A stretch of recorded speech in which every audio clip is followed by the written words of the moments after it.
So I have Claire Sully with me on the podcast. Claire, welcome. How you doing? I'm doing great. Thank you so much for having me. So excited. Of course. Yeah, and I mean, we met through working together. My side hustle I have at iHeart, and we were just talking before we started recording about how some of these gigs you've been working has really helped you like get your name out there and networking. Like you just said you met some producers and you're like laying down some tracks. Like that must feel like so cool.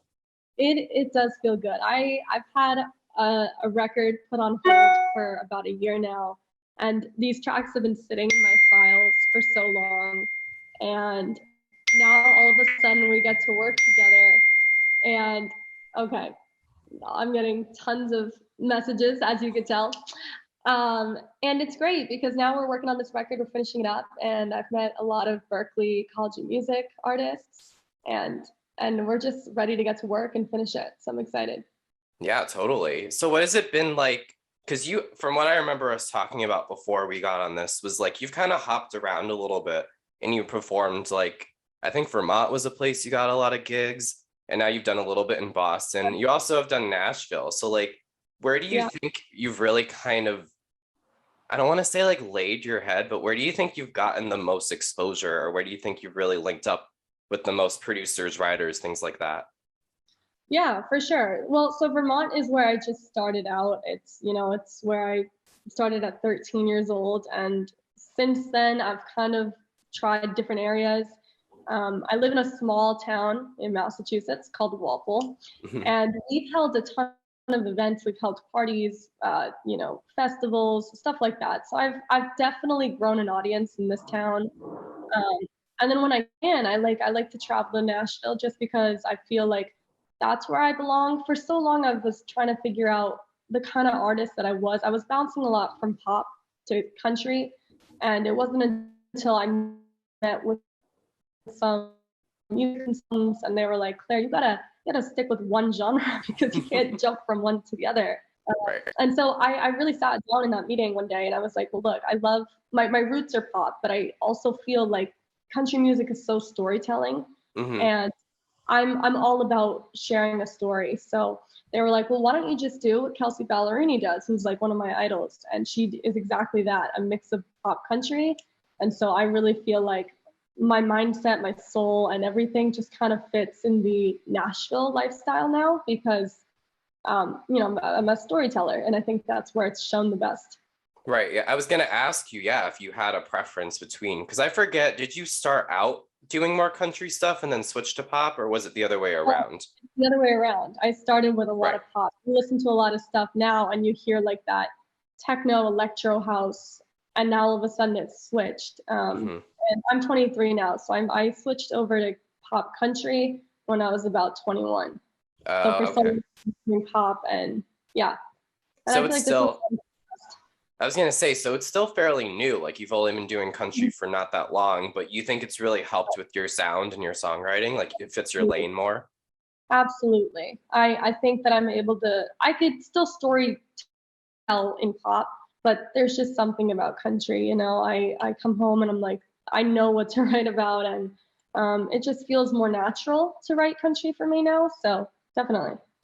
What are some of your songwriting influences, by the way? Like we're talking about, like you said, you come home and you can just write, like, do you just write about everyday life, or do you have like Mhm. experiences that you write about? Because country music and writing could be so like broad.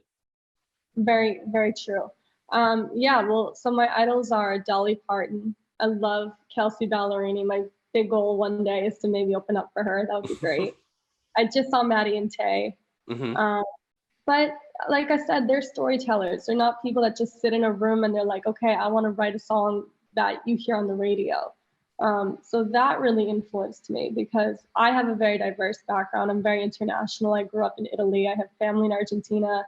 So I feel like I have a story and I want to express that with people. And a lot of my songs, it's like I'm inspired by a lot and I get inspired easily. The last couple singles were inspired by a lot of my friends. I Hmm. go through a lot of heartbreak. I'm currently in a little situation now. So I have a couple songs that you're going to hear how I've been feeling the last couple months. So I'm excited. Oh, we love a good situationship song. It's always a good one to listen to. Yeah, it's the friends that break your heart. Those, I find myself writing a lot of songs about friends who Mhm. break my heart. It's not a good feeling, but Oh yeah, I'm sure you'll find plenty of people that can connect with that. And is that something that you really strive for, like through your music? Like I think connectivity is so huge for artists, especially in country. Like you want people to relate to what you're writing about. absolutely. That's my goal. At the end of the day, it's like if someone comes up to me and goes, Claire, I was able to relate with that song. I was able to hear your voice, feel your soul in that song. That's what I'm going for at the end of the day. Hmm. Um, it's one thing when artists are like, I want a hit. Well, I feel like the hits are the ones that are more like expressed and, they tell a story. So definitely. Yeah, I was wondering too, because I think this was something else we talked about when I met you like last week or the week before, which is wild. Mhm. Um, you kind of Yeah. talked about too, like this dynamic of writing versus performing, because I think you had said like even if you weren't the one singing your songs, you at least would want to be the one writing them for somebody else to perform. So how do you feel about like, that dynamic of just being a songwriter or just being a performer or both? Mhm.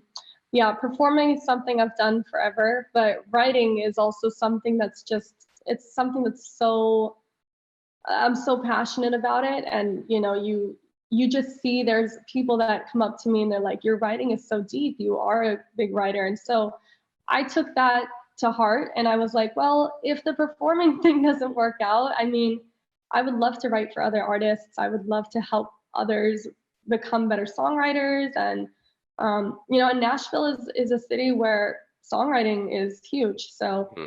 I think it's more songwriting over there than performing, you know? Yeah, totally. And you've worked with some songwriters and other people at labels, right? Like I think you said you worked with some people that worked with Kelsey. Yeah, so I worked with some executives over at Warner, some engineers that worked with Warner, and we got to release a pop EP last year, which was great. And then when I was going through that little phase of, okay, I want to do some more country work, I had just connected with someone on Facebook, Hmm. and we find out that he plays guitar and he was Kelsey Ballerini's technician. And I worked with him. His name is Jeremy Boyle. And we just wrote this song last year. And we're like, this song has to make it on the record. So I'm very, very excited. And yeah, and I didn't even think that I'd worked with someone who's worked really close with Kelsey. So it's been great. Right. It's like one step closer to what you're trying to get Right, at, which, like you said, dream would be to open up for Kelsey Ballerini. right, right. And Would I'm be curious. the Yeah, and I'm curious too, because I was actually reading another interview that you were featured in not that long ago, and you were kind of talking about like the experiences of your career and like setbacks and things like that, and some of the obstacles that you've had to overcome. So can you talk a little bit about like some of the oh, challenges you face? Because you're young, like you said, you're yeah. 23, so you're still like kind of, climbing this ladder. Mhm. I think that that's something that not a lot of artists talk about. A lot of artists are like, okay, so I made it here and this is what happened. I got discovered this way. But people don't really talk about the challenges about rejection. Hmm. And I started out professionally at 18 years old. So I was like, okay, in my like pocket, I was like, I got a couple songs that maybe I could pitch to labels. And I'd end up having meetings and they'd be like, it's not radio ready, or they'd be like, this isn't the sound we're going for. So you really have to build a thick skin with this Mm. industry. That's something that I just talked to an artist who sent me a song and was like, "Can you get this played on radio?" And I reached out to him. I listened to the song, and I was like, "Well, I don't mean to be harsh, but now it's like it wasn't like properly produced, and now it's almost like I've built up, not exactly like a not to be harsh with people, but you Mm. just build skin, and now I'm so used to being like, okay, you need to get used to rejection because if you get told your whole life this is how it goes, you sound great, then you're really not doing your job right, you know? Yeah, I could see that. Because, like, it really is such a hard industry to break into. And, like you said, there are so many people that are going to tell you no, or so many people that are going to reject you or slam the door in your face and do exactly like what you said. Like, be like, this isn't good. Like, you need to work on this. Right. And that's exactly what happened with these consultants. at a label that were telling me you can't do pop and country, go back and forth. You have to find one thing. And so that really hit me when I was like 20. I was like, oh, like what am I supposed to do now? And that's where I was really trying to figure out who I was as an artist because I was really struggling. Hmm. So that was like a door in my face. I was like, okay, so a professional is telling me I can't do both. I have to pick one and kind of stick with it. So that just really built me up, not only as an artist, but really built up my thick skin, you know? Yeah, and how do you use that kind of moving forward now? Like you said, you're about to put out a project. You've worked with some really great people. Mhm. How have these like rejections and criticisms helped you move your career forward? I think it's just, you know, criticism to me has always been a way for me to just work harder. I come from a household that's very strict. My dad's very all about finance. My mom is also in career development for people. Hmm. And I grew up in a household that wasn't always cupcakes and rainbows. I don't know how to really put it, but it was always, you got to go to school. You have to, you know, find a job that'll keep you stable. But I've dealt with a lot of criticism, not only from my family, I've dealt with friends that have told me, Claire, maybe this isn't for you. And you know what? That just, at the end of the day, I'm here. I'm doing what I love. And I just take the haters as a form of power because at the end of the day, you're just moving forward and you know, and now I'm here, which is great. So That's so wild that you said like some of your friends haven't been that supportive. I feel like that's like the one thing they should be is supportive of yeah. your career. That's so wild I to know. me.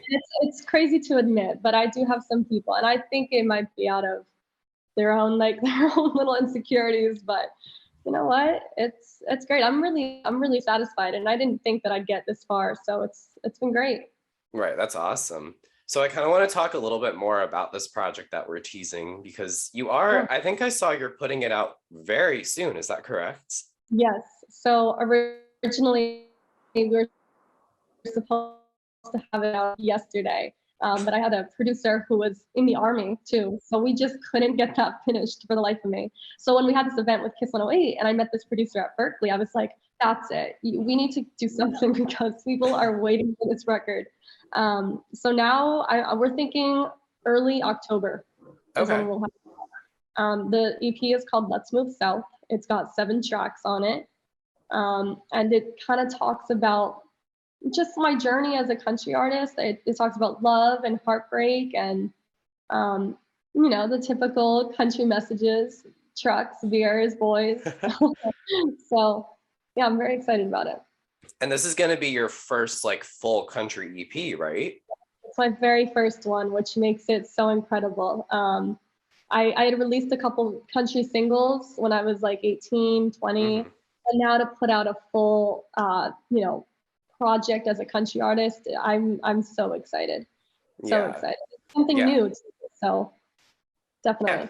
And it gives you a chance to reinvent your career, like you said, because you had this jump between pop and country, and now you're finally going to be doing it like full throttle. So it must be like a total like full circle moment for you. Right. Oh, I'm so excited. I'm so excited. And Yeah. what about where did you work on this record? Did you work on it in Nashville too, or mostly up here in Boston? So I worked on it here in Boston. I had Zoom meetings with Jeremy Boyle, who worked with Kelsey through Zoom during COVID. And we've had these, like I said, a couple songs that have been on our files for a year and then just not touched. Um, and then, you know, we just bounced off ideas through Zoom. I got a lot of it done here. I'm getting it recorded at Berkeley next week. So yeah, it looks like things are moving forward, which is what I want at the end of the day. Wow, what was that? I feel like so many artists have done like the COVID recording sessions, but like Oh, I know. what was that like? Was that like difficult at all? Because was he somewhere else? I assume he wasn't up here, right? No, he was in Nashville. So what we did was we did a little co-writing. So I wrote a lot of the verses, he wrote my bridge, and then what would happen is I had a producer here and he would send me everything he had and then I just sent my material to the producer. He got it all done, would send it back to me, and now it's been sitting in my files for a year. Not for long, so Right. mhm. That's like so wild because it must be, and this is something else I remember you mentioned when we worked together, was like there's a process to releasing albums and projects that a lot of people don't understand. Like, I think you were saying sometimes it takes months for this stuff to see the light of day. Right. Well, that's what my mom was saying. My mom was like, "Well, what is it you think? You just write a song and then you put it out in like a month?" And I'm like, "Well, no. Like I said, this project has been in my files for a year, and I had writer's block for 11 months, which has Ugh. never happened to me ever. I'm telling you, never happened. And I went overseas to see family and friends. And I just couldn't. I would think that I would have like some inspiration at that point, and I just didn't have anything. So I was like, well, now it's going to take me longer to put out this record. It's going to Right. take me longer to write a song. So, it takes time. At the end of the day, you want something that's good and polished and, doesn't sound bad. So I'm glad I waited. Right. It's like writer's block can be a blessing and a curse because it's like you might not have anything like any juice in that moment, but then when it finally like clears, you have like this stream of like Right. genius. But it's so, I can see that like it must be so frustrating as a, I mean, like artists to just not be able to write or produce anything for a I while. think the longest I've ever gone is like what 3 days with writer's block. This was like 11 months, and I was like, how do I not have any inspiration? Like I just didn't, because I'd already released my pop record last summer. So I Mhm. think at the time I had gotten everything out that I at that time wanted out. So this new year I was like, well, what am I gonna write about? So I, it is a blessing in disguise.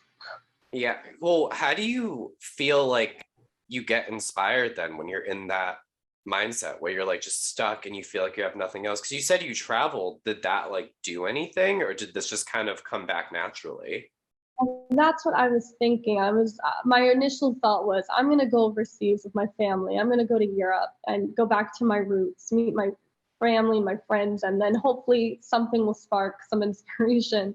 And it's weird. I guess I just didn't have anything that could potentially be put into a country song. That's the other thing. I was in Europe, so I don't know if Europe and the South kind of blended together, even though maybe the message that I was trying to pull across could have Mhm. worked.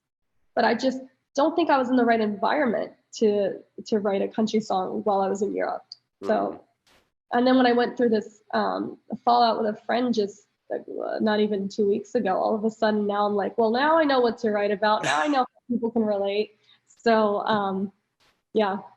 Yeah, that's wild. I feel like, have you ever tried doing one of those? I think a lot of artists do this, like a session where you just like sit in a room and you try to like bounce off ideas. If that's, is that Yeah, something you would want to do? oh, I do that all the time. I have co-writers. I had a co-writer from Alabama. My first country song was called "The Girl in Nashville," and I Mhm. had it all laid out. But having a co-writer helps so much because they help bounce off ideas. That's what I did with Jeremy Boyle, who worked with Kelsey. It was just bouncing off ideas, which is sometimes what you need because writing a song by yourself could be good, but having co-writers to help you elaborate on a verse or a hook or something is just as helpful. Yeah, let's talk a little bit more about that, like collaboration, because Mm-hmm. as I mentioned to you too, like you're so good at like networking when you do like Yeah. events and things like that. And I think I remember you like trying to connect with like rappers and other artists. Like, what Mm-hmm. does collaboration mean to you? Like, how do you think it helps you as an artist, and how do you think it helps the other person you're working with? Definitely. Collaborating is something I've done my whole life. Now, when I say collaborating, sometimes I could mean a co-writer, someone that helps me write my own songs. I've written a lot of I've done a lot of projects myself, but sometimes I have co-producers just because I'm not typically in charge of all that, and I like someone who's already professional at what it is they do with that. So I have a lot of collaborations with producers most of the time. On that single, A Girl in Nashville, I had a co-writer from Alabama. I had on a single, it was another country single called Miss Louisiana. I had a co-producer from Berkeley. And that's been great too. So networking, collaborating is something that I've always done, and I think it's great. I also have a music consultant out in Washington who Mhm. introduced me to an artist who's currently on tour, who I'm going to meet next month. His name is Q Reeps. He's a rapper. So I'm set to meet with him next month, and I'll just see where that goes. And if a collaboration comes out of it, great. If it's a connection. So Yeah, exactly. And that's really like how you get far in this business too. Like you have to like link up with other artists. You have Right. to get your name out there, whether it's like performing or like recording together or things like that. Do you plan on like touring or performing in like promotion of this EP that you have? Yeah, I would love. So I know some people in radio out in New York. I know some people here in Boston. I've been played on radio. My first time on radio was I was 16 years old. I'd entered a songwriting competition in the New England area, and I just so happened to be a top 10 artist. And they were like, "Yep, we're gonna put you on radio." But yeah, I would love to get this on radio. I'm really, really proud of this, and yeah, I think it's something I'm going to be doing more shows and looking into that and seeing where else I could perform it and hopefully get it on radio soon. Yeah, that would be awesome. Definitely try to use those connections, like you said. iHeart, friends in radio. Absolutely. Absolutely. Yeah, definitely.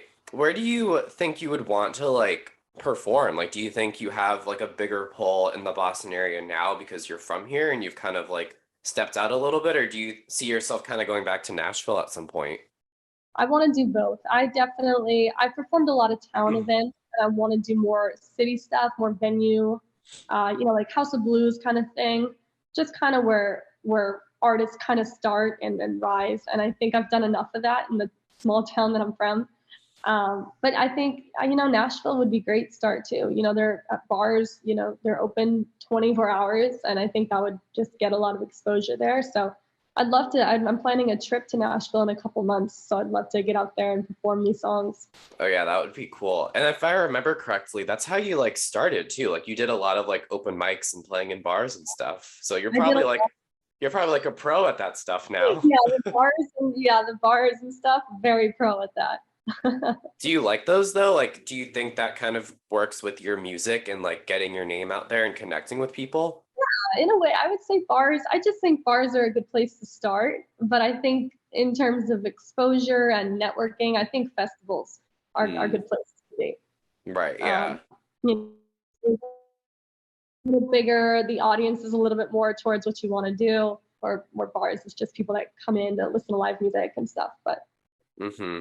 Yeah, where have you performed like festivals? Like, have you done some in Vermont and Massachusetts? so Vermont, I've done a bar performance, and I haven't gone back since I was like 13. But I've done festivals and private stuff in the town of Walpole. I've performed on Broadway in Nashville. I've done a variety of stuff around here, but I would love to get out more to the city and hopefully back to Nashville for Mm-hmm. sure. And obviously we have mentioned like your aspirations to someday like open for a Kelsey Ballerini or something like that. So do Yeah. you see yourself being like a stadium artist or like, being in more like performance halls at some point? Yeah, I'd like to. I was just at Brighton Music Hall to see Maddie and Tay, and I was like, that would be a great place to start. Obviously, dream big. The stadiums, what Taylor Swift does, great. I think it's important to dream big, but I think starting out like Brighton Music Hall, Roadrunner sounds awesome. Yeah, I want to start small and then gradually build my way up. Mm-hmm. Right, So, exactly. Like it's like nearly impossible to make that big of a jump from like right, unless you're like top right, and I know I'm not up here quite yet, so I want to like gradually, make my way. But right. And what are um, some of the things you think you need to do in order to get to that level? Like, is it more just working on producing? Is it more just like working on the songs that you write or like your performance? Like, what do you think you want to work on as an artist? as an artist, I think obviously the songwriting skills are important because you want people to listen to you. At the end of the day, it's not about, well, to me, it's not about the melodies and the beats. It's if the messages come across, then that's what I'm trying to get at. So every day I'm writing new songs. My performing abilities, you're constantly building on that and just perfecting that. And I think the networking thing also goes a long way because in this business, you have to be very professional with how you talk, how you act, um, and who you talk to, stuff like that. So I think it's important to also try to perfect that because if you got the performing down and the singing down, but don't know how to act with professionals, Mm. it's not gonna go well. Right. It's like putting your best foot forward, essentially. Because at the end of the day, these professionals are the ones that are going to make or break your career. Correct. Exactly. I'm So curious too, have you like started to develop a fan base in Walpole or anywhere in Massachusetts? yeah, in Walpole, I just got asked to do a performance. We have a town performance in October. And it's like common, I don't know, it's something common of the arts. I'm not too sure, I forget, Mhm. but there's something coming up in October and they asked me to be a part of that. So I'll do that. I haven't performed in about a year just because I've been going through my own journey and I've been writing, I've been traveling. So Yeah. to get back on stage will be great. Um, Oh yeah, I bet. Like I've talked to so many artists too that like haven't performed for so long, mostly because of mhm, like COVID and whatnot. And I think every artist I talked to has always said there's no feeling like performing live and just connecting with people through live music. I feel like I've waited so long to perform again. I can't. I think a lot of people could vouch on that one, but to get back out there after COVID, oh my gosh, I was depressed during COVID when I was like, okay, you can't perform.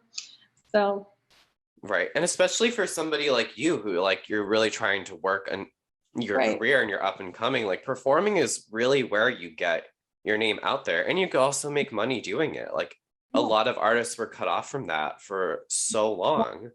right, Like that's true. I can't even imagine like, like the bigger artists that it's like they can just sit back and relax. But for people like, And you then there's know, that trying to make a living and get right? all going. Yeah, yeah, Yeah, like what about the Claire Sullys that are like, we need some shows here, people. Like, come on. Like, did yeah, you right. ever like think about doing like live streams or anything? Because your Instagram, you have a pretty big following. Did you ever Yeah. do like, stuff on that or your YouTube channel too, actually? Like you've uploaded videos. Was that like a way to kind of help you through stuff? Definitely. Live streams are always great. And you know what's actually crazy is TikTok is where I've probably gotten the most of my views. You'd think it's the opposite, but yeah, TikTok is where I've gotten the most views during my lives. So I did a little performing, like a little sneak peek of my single yesterday on TikTok and people really liked it. So I think yeah, that's a great way because during COVID a lot of people I know were going live on their platforms and using that as a form of sharing and expressing their music. Yeah, totally. Well, Claire, I want to thank you so much for coming on. This has been great. It was exciting to talk about your project. Why don't you tell us where people can find you? Like you just mentioned TikTok. So you got a couple socials. So where can people find you so they can check out your music? So I'm on all platforms under Claire Sully 27 and including digital platforms such as Spotify, Apple Music, iTunes, just Claire Sully. Perfect. And what's something that you can tell us about this project that like you haven't told anyone else before? Like what we got to get people excited to listen to this. It's I'm your really first excited. country EP. That's good. It's a very different sound. You're not gonna hear a lot of the typical synths and a lot of the typical beats and you're gonna hear something more vulnerable and you're gonna hear acoustic music and you're gonna hear electric guitar. I've never really had electric in there. So it's just a very different sound for me. And I think that that's something that I'm looking forward to just sharing with people because it's so new. Awesome. Yeah, well, I'm excited now. I can't wait to listen to it. Yeah, I think you're really gonna like it. Actually, I think you're gonna like it. Awesome. I love that you're so confident about it too. Like it says a lot Yeah, when an artist like stands behind their work like that. oh, definitely. This is a project I'm so proud of, just because it's been sitting in my drawers for so long. Right. It's So gonna feel good once it's finally out in the world. So yeah, best of definitely. luck. Best of luck to you. Thank And you. what was the name of it again? So the EP is called Let's Move South. Let's Move South. And you're hoping next, like early October, so next month, very soon. Yes. Perfect. Well, thank you so much, Claire, again. I really appreciate you coming on. I appreciate it so much.